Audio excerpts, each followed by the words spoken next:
Hi, my name is Erin McKenney, and I'd like to tell you today about my paper, The Use of Roleplay in Sexuality Education and Integrative Review. So this paper goes over the state of the science regarding the use of roleplay in sex education. And the reason that I wrote it is because my area of study right now is really focused on how can we improve sex education to meet the needs of neurodiverse groups of students, both autistic and non-autistic students. And when you do this work, you very often hear role play be recommended as a pedagogical strategy.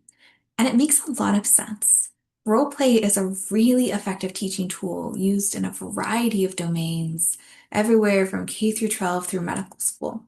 And it can be a great strategy, especially when we're thinking about wanting to teach communication skills or advocacy skills. There's very little that's better than acting it out to really know that students get the key concepts. With that being said, it's also tricky. The first hurdle when we're thinking about role play, especially in the context of sex education, is picking role plays that are appropriate. We need to be thoughtful about the power dynamics in the classroom so that we're not accidentally kind of recreating cycles of abuse or reenacting cycles of abuse or otherwise depicting relationships that are not appropriate or sending the wrong message. For example, we don't want to be having an educator, an adult, acting out the role of a romantic partner that students are then navigating a relationship with in sort of tricky or abusive kind of context. We have to be really thoughtful. With that being said, there are still lots of different role play topics that could be really appropriate in sex education.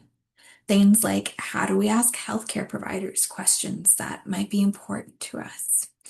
Even certain romantic relationship type conversations could be appropriate, like practicing asking someone that you're messaging online to meet in a safe, neutral public location rather than going over to someone's house.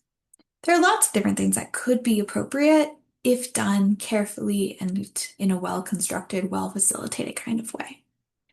But maybe because of that trickiness and that nuance, we know that many sex educators are really hesitant to use role play. They might feel like it's really effective and a good strategy, but it's just so challenging to facilitate, and there are so many barriers that it can really deter people from using it, even if it is effective. And I think part of the thing that can deter people is that there aren't good guidelines on how to do role play. Educators may want and could benefit from guidelines about who is role play for effective for, what topics is it effective for, and how to actually construct and facilitate effective role plays.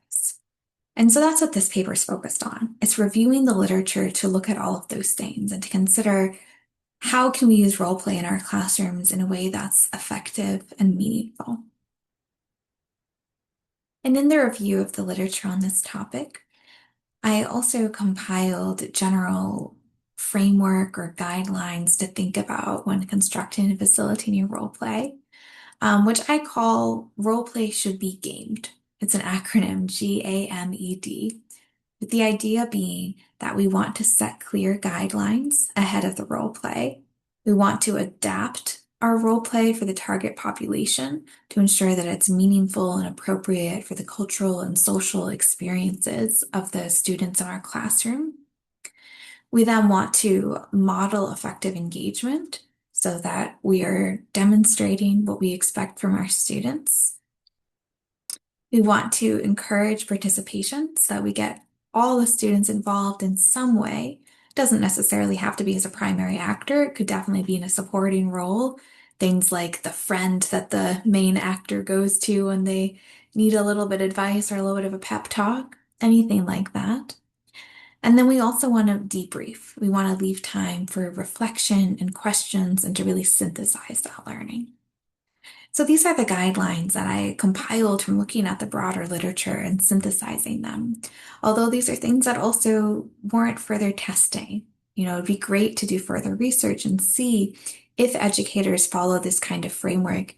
Does it improve their confidence facilitating role play? Does it change learning outcomes? These are all empirical questions that still need to be tested. But I hope that this is one step in supporting educators in doing this important work. And please feel free to check out the full article. It's open access.